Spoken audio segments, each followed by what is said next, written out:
Bismillahirrahmanirrahim. Assalamualaikum warahmatullahi wabarakatuh. Perkenalkan, nama saya Siti Nela Purnama dengan NIM A1H124054. Di sini saya akan menjelaskan tentang tugas video saya, yaitu tugas pengantar pendidikan dengan merangkum materi dari bab 1 sampai bab 9. Pada pembahasan pertama yang saya akan bahas itu sifat hakikat manusia, yaitu pada bagian ini dipaparkan bahwa sifat hakikat manusia itu beda dengan, tidak dimiliki dengan hewan. Dipaparkan oleh pemahaman eksistensialisme dengan maksud menjadi masukan dalam membenahi konsep pendidikan, yaitu 1. Kemampuan menyadari diri, 2. Kemampuan bereksistensi, 3. Pemilihan kata hati, 4. itu moral, 5. itu kemampuan bertanggung jawab, 6. melaksanakan kewajiban dan menyadari hak, dan terakhir itu kemampuan menghayati kebahagiaan. Pertama itu kemampuan menyadari diri. Kemampuan menyadari diri itu bahwa kita itu sebagai manusia, kita dapat menyadari diri dan kita dapat menyadari bahwa kita itu beda dengan hewan. Karena kenapa? Karena kita sebagai manusia mempunyai akal dan pikiran, sedangkan hewan tidak mempunyai akal dan pikiran. Dan kita sebagai manusia mempunyai hak dan kewajiban dan karakteristik tersendiri. Yang kedua itu adalah kemampuan bereksistensi. Itu kemampuan menempatkan diri dan menerobos. Itu adalah kemampuan kemampuan. Yang ketiga adalah pemilihan kata hati. Pemilihan kata hati ini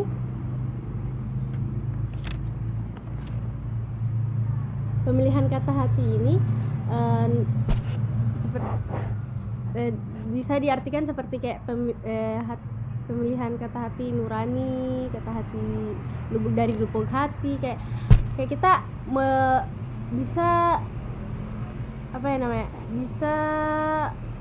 mengeluarkan isi hati kita yang dari lubuk hati kita, apa yang kita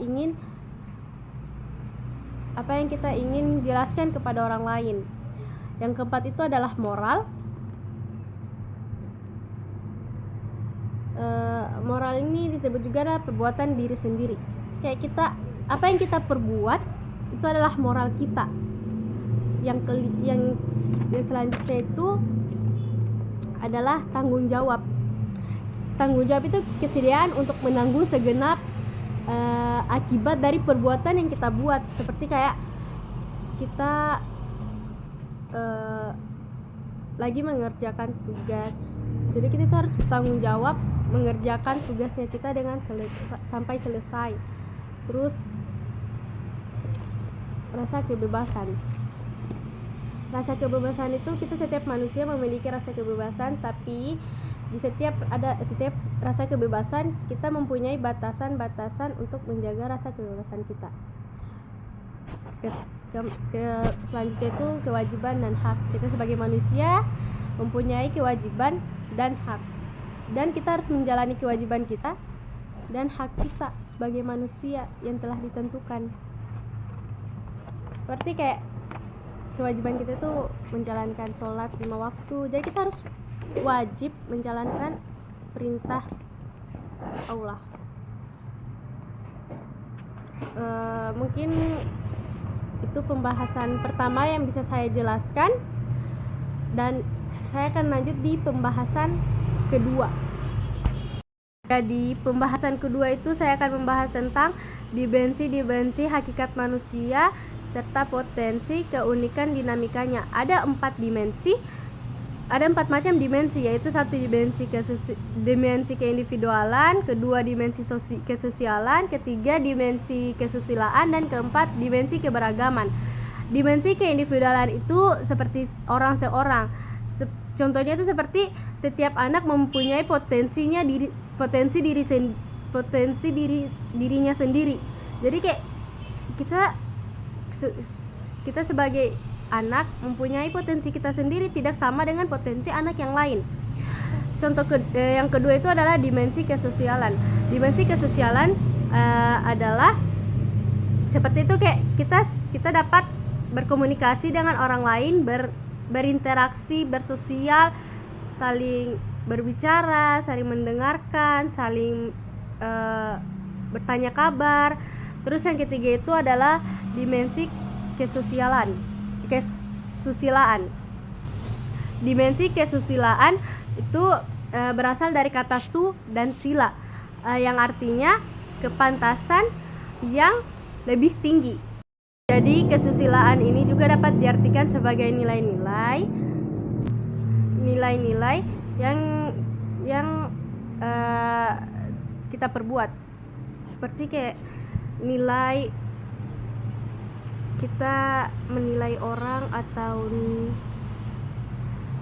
orang menilai kita, perbuatan kita dapat dinilai dengan orang lain. Begitupun perbuatan orang lain dapat kita nilai dari diri kita sendiri.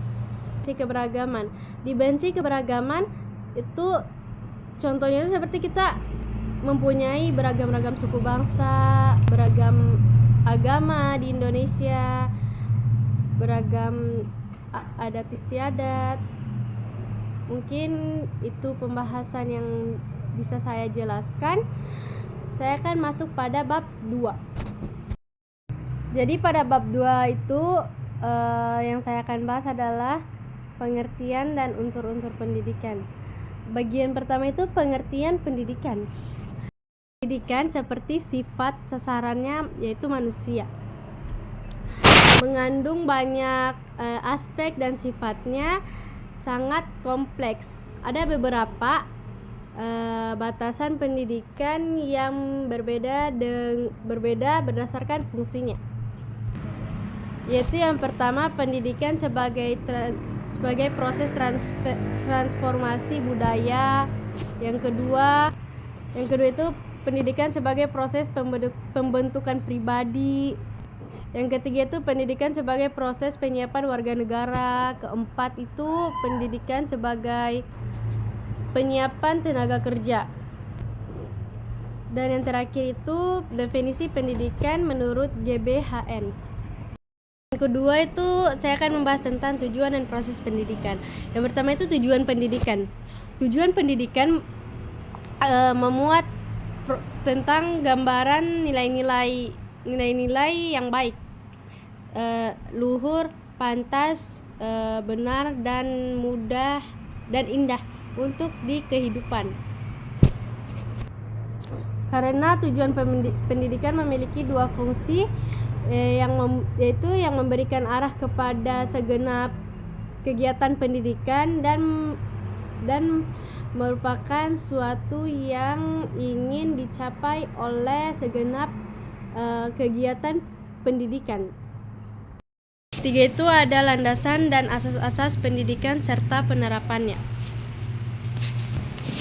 Landasan pendidikan dibagi menjadi 5 landasan, yaitu yang pertama, landasan filosofis adalah landasan yang berkaitan dengan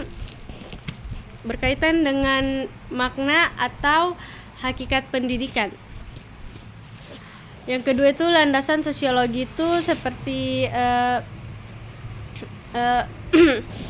kelompok makhluk hidup lainnya, seperti kita berkelompok, seperti hewan mempunyai kelompok tersendiri.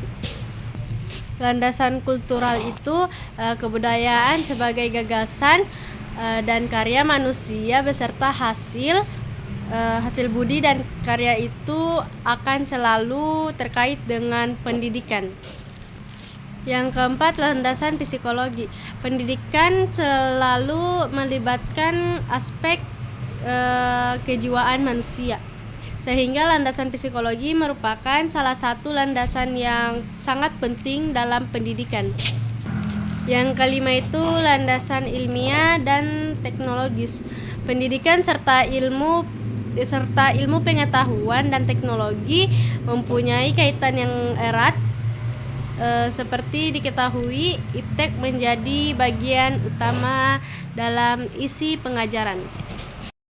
Kedua itu saya akan membahas tentang asas-asas pokok pendidikan.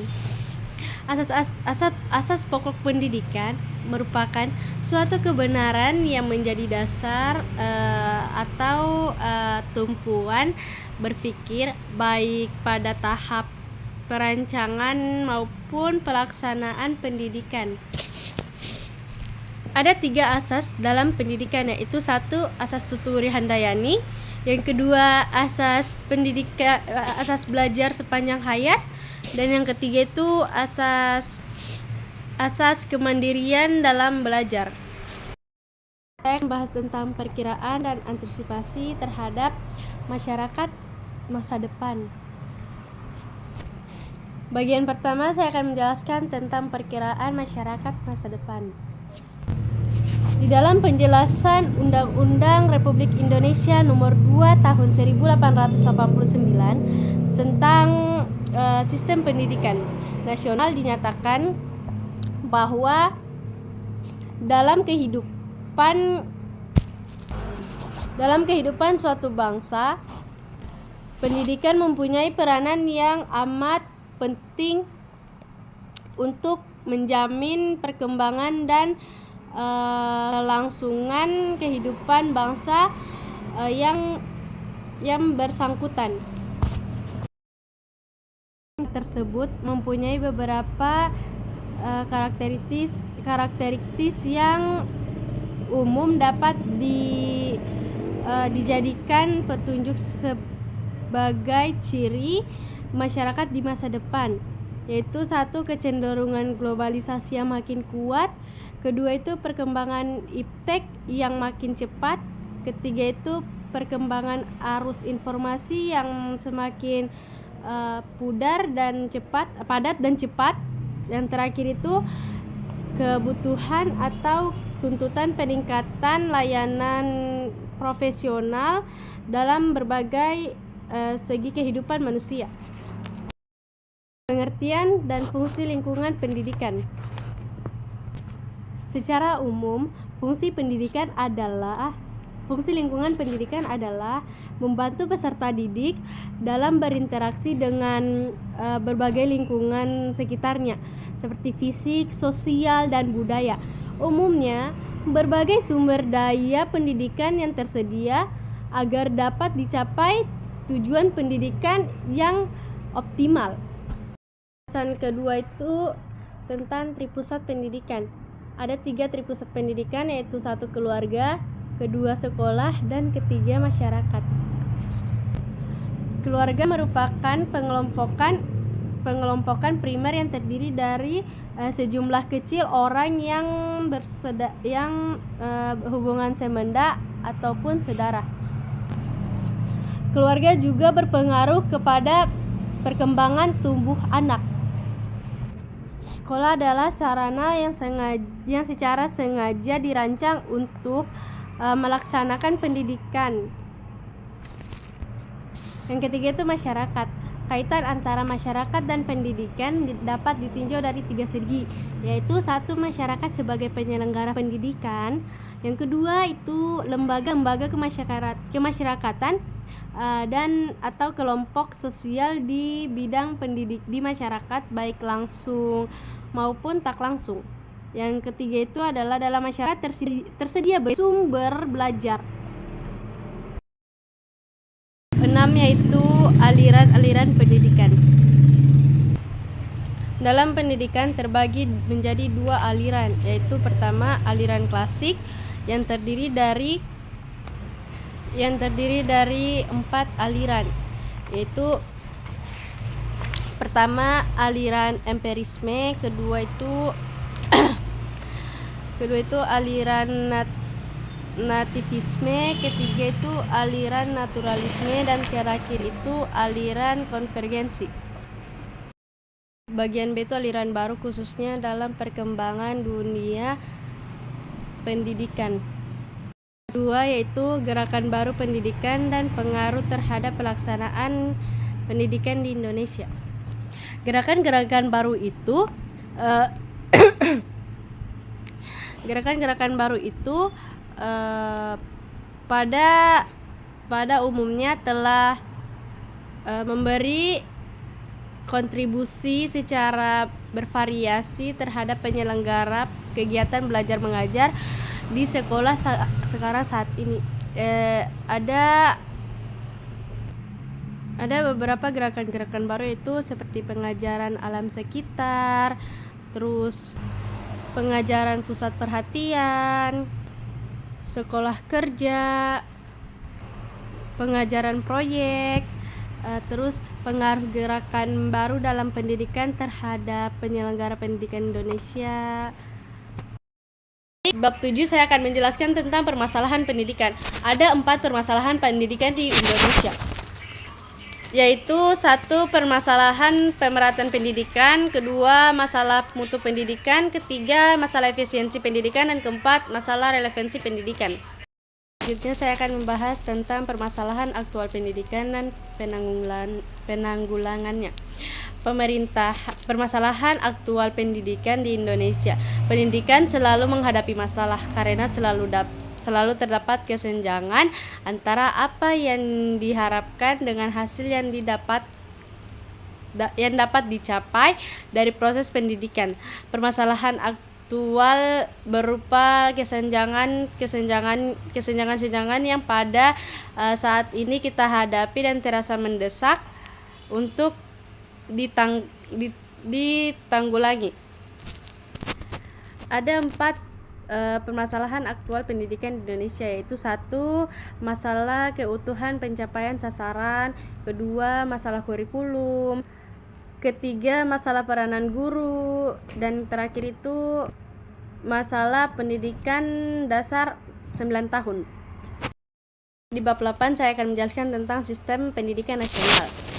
Kelembagaan pendidikan itu berdasarkan Undang-Undang Republik Indonesia Nomor 2 Tahun 1889 tentang Sistem Pendidikan Nasional, yaitu kelembagaan pendidikan dapat dilihat dari segi jalur pendidikan dan program serta pengelolaan pendidikan.